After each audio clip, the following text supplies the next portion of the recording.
It is the 7th of December 1993, and the first of several congressional hearings is waiting to begin. The room is full with people, with an empty table near the front. One side has a TV screen and an easel. Senator John Lieberman, holding a light gun, begins to speak. He explains that video games are increasingly becoming a more violent and dangerous influence on children. The TV is switched on, and a video of Mortal Kombat springs to life. As the senator continues to speak, he describes the basis for the game.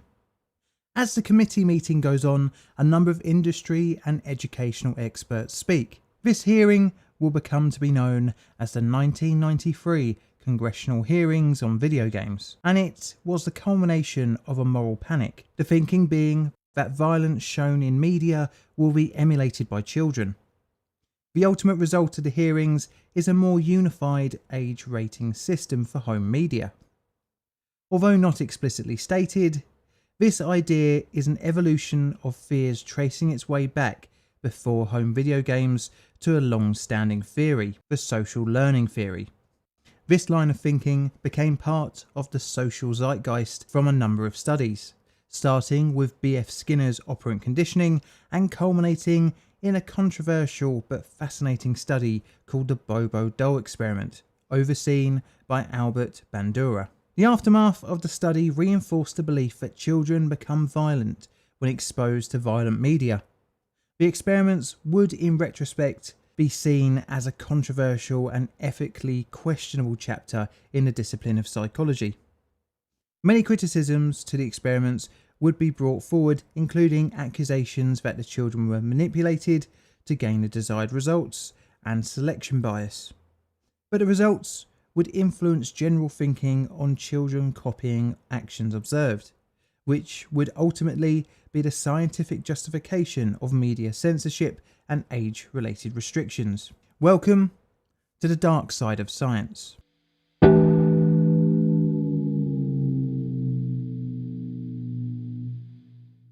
Our story starts in a small town in Alberta, Canada, named Mundare, on the 4th of December 1925, with the birth of Albert Bandura. He was born to Polish and Ukrainian parents. Growing up in a small town, educational opportunities are fairly limited, but under the guidance of his family, he became self-motivated. He was encouraged by his parents to seek out experience of life beyond Mundare. After high school, he took a job in the Yukon. It would be here that his interest in science would be sparked. In an unlikely turn of events, while studying at British Columbia University, he took a psychology course in order to pass the time in his empty early morning schedule, becoming passionate about the subject. In 1949, he would graduate with a BA. To further his newly discovered passion, he moved to the University of Iowa. From there, he gained an MA in 1951 and a PhD in 1952. Postdoctorate in 1953, he took a teaching position at Stanford University. Throughout the 1950s, Bandura became fascinated in a new theory, originally posed by B.F. Skinner in his series of lectures in the 1940s on social learning. Skinner mentioned a thing called echoic response. In its most basic form is the copying of a parent's speech by a child. Fairly straightforward and obvious when observing a child copy a parent talking. But Skinner stated that all verbal behaviour was underpinned by operant conditioning. Around the same time, a book, Social Learning Theory, was published in 1941 by Clark Lewis Hull, which suggested that personality traits were learned by copying parents' actions. In 1959, Noam Chomsky published his review of B.F. Skinner's verbal behaviour theories and criticised his 1957 book called Verbal Behaviour. Chomsky said that operant conditioning alone could not explain our ability to learn language, and instead there is something more.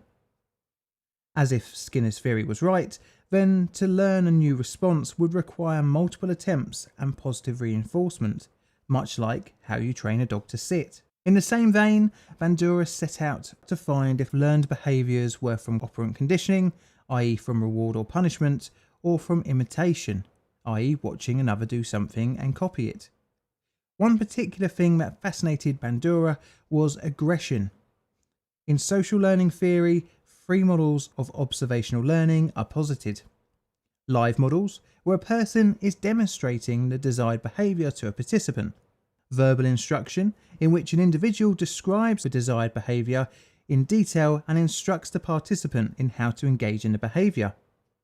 And symbolic, in which modelling occurs by means of the media, including movies, television, literature and radio. Stimuli can either be from real or fictional characters. Working with one of his first doctorate students, Bandura set out to prove his theory. This resulted in their 1959 book, Adolescent Aggression. The research for the book involved looking into the origins of antisocial behaviour of 26 adolescent boys. Each boy and a matched control were given an intensive interview and a TAT-like projective test. The parents were also interviewed to determine their attitudes about and how they actually handled problems relating to dependency, aggression and sex as they arose from day to day. Bandura's next study would be the culmination of his research, and that would be to put the theory into practice and see if a child would copy a model doing a certain kind of behaviour, and this involved a strange item, a large blow-up clown doll.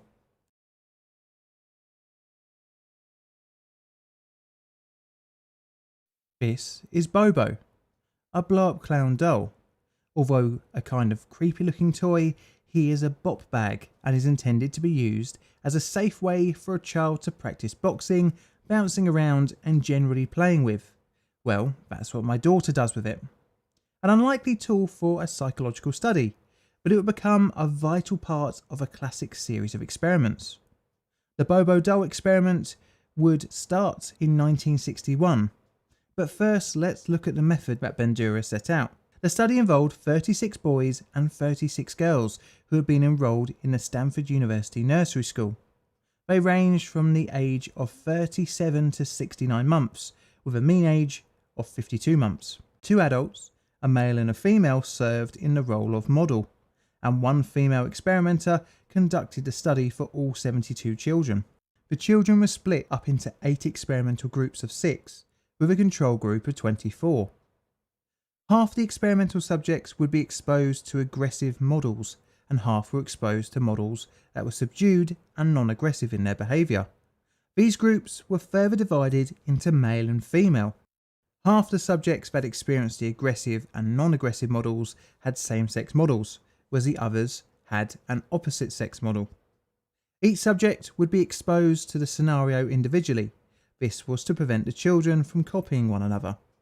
The child and model would be brought into a playroom where they would be confronted by the Bobo clown doll. The child was seated in one corner filled with things such as stickers and stamps. The adult model sat in another corner with a toy set, a toy mallet and the inflatable Bobo doll. Before leaving the room, the experimenter explained to the child that the toys in the adult corner were only for the adult to play with. In the aggressive scenario, the model would initially start playing with the Bobo doll.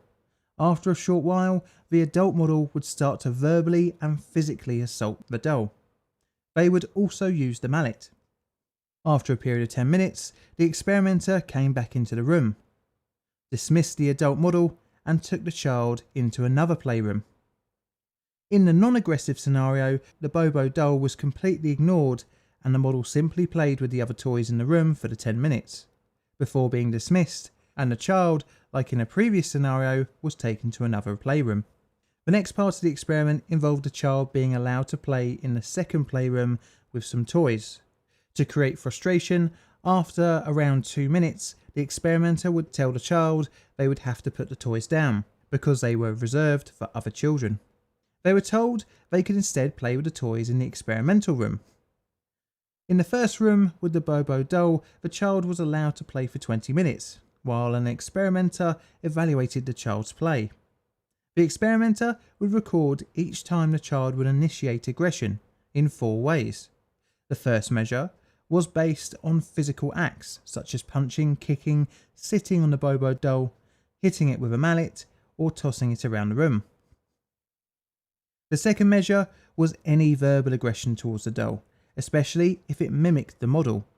The third measure was the number of times the mallet was used to display forms of aggression other than hitting the doll. And the fourth measure was each time aggression was shown, that was not a direct imitation of the role model's behaviour. Bandora's results were not particularly surprising. The children who experienced the aggressive scenarios were way more aggressive in the playing with the Bobo doll. The results also showed that if the model was of the same gender as the child, then they would be even more aggressive. The most aggressive were boys who had a male model, who had shown aggression towards the Bobo doll. When compared between the two genders, males exhibited 270 aggressive instances compared to 128 instances exhibited by females. After the experiment, Bandura wanted to dive deeper, but it would take another 2 years before he upped the ante. For his second experiment, Bandura set out to see if the results would change if the children saw the aggressive scenario in the form of a cartoon or a film in comparison to a live model. Bandura also thought that maybe the children would experience a cathartic effect by seeing the aggression through the medium of media, or would watching the aggression on TV create the same response as a live model. This time the number of subjects was increased from 72 to 96, but like before, they were from the Stanford University nursery and were divided into 3 groups. A live aggressive group, a pre-recorded model aggressive group, and a cartoon of a cat being aggressive to the Bobo doll group. There was also a 24 child control group. Like before, they were subdivided again to gender. The original results from the 1961 study were used as a control for the experiment, and like before, each subject experienced the aggressive scenario individually. Like before, after the exposure, the subject was placed in a mildly frustrating situation before being left alone with the Bobo doll. The results were similar to before with the live model. But what was interesting was that the children did actually show aggression after exposure to the pre-recorded model and the cartoon. A third experiment in 1965 sought out to find if classic conditioning could affect the results. This time, 66 children, 33 boys and 33 girls, were used for the study. Again, 3 groups were used, which were again subdivided into gender. The first group would witness a model display aggression towards the Bobo doll, followed by a researcher praising the model, rewarding them with candy. The second group would witness the same scripted scenario of aggression behaviours, but instead the model received a reprimand and was hit with a rolled wooden golf club. The third group served as the control, and the model had no reward or punishment for the displayed behaviour. The children, like before, would watch individually. The child would then be placed in a room with the doll, and any aggressive behaviours would be noted. The results showed no real difference compared to the previous studies, at least in regards to the reward and control group. However, the group that witnessed the model being punished showed an interesting reduction in aggression. The Bobo doll experiments helped further Bandura's social learning theory and carve a new way of thinking. This is mainly due to children observing the punished model, and subsequently understanding this to modify their own response to the Bobo doll, without being punished themselves. But let's look at the study's criticisms.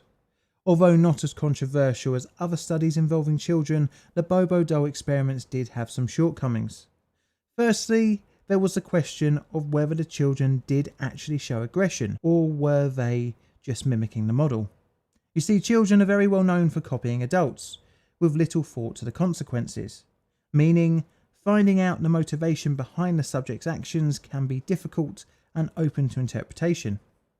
An overtly aggressive act to an adult observer might be perceived by the child as a simple action, with no weight placed on the actual meaning behind it. A later study, which copied Bandura's method for the experiment, found that subjects acted much less aggressively when observing an aggressive model if they had a neutral exposure to the Bobo doll in a previous experience. This means that the novelty of the doll in the study could have encouraged a more exaggerated response from the children. The study could also be considered as unreliable, as most of the subjects were from the same racial and economical background, being that in the early 1960s the majority of attendees were wealthy and Caucasian, due to having parents that were students of Stanford University. The main concern for the study, however, is its ethical implications. This is due to the children being almost trained into being aggressive by placing them in a frustrating situation before observing them with the Bobo doll. There is also a question of consent, as a child isn't able to make an informed decision as to whether they want to take part in a study. Needless to say, from all three studies, the subjects did not agree nor disagree to take part, which leaves a potential ethical grey area. The children also didn't have a long enough cool-down period between experience exposure and observation. This means that there can be no proper conclusion as to the long-term effects of exposure to aggressive acts. Which brings us back to the media and whether it actually in the long term makes children more likely to be violent in real life. Personally, I think age restrictions on media is a good thing. As a parent myself, I would not want my child to be exposed to age inappropriate material, such as swearing, as I know she will just start copying and say it to everyone she speaks to. I think the Bobo doll study is a very fascinating experiment. Although not particularly dark, I still really enjoyed looking into the subject. The study is a very important cornerstone of modern day psychology, and this is reflected in Albert being the fourth most cited psychologist of all time. And as such, I'm going to rate it a 3 on my ethical scale, which is mainly due to the lack of informed consent from the children. But more importantly, where would you rate this subject on my scale? 1 being all okay, and 9 being as cruel as a fox's head on a stick? Let me know in the comments below. This is a Plain Difficult production. All videos on the channel are Creative Commons Attribution Share Alike licensed. Plain Difficult videos are produced by me, John, in a currently late night and dark southeastern corner of London, UK. Help the channel grow by liking, commenting and subscribing. Check out my Twitter for all sorts of videos and odds and sods, as well as hints on future videos. I've got Patreon and YouTube membership as well, so check them out if you fancy supporting the channel financially. And all that's left to say is thank you for watching.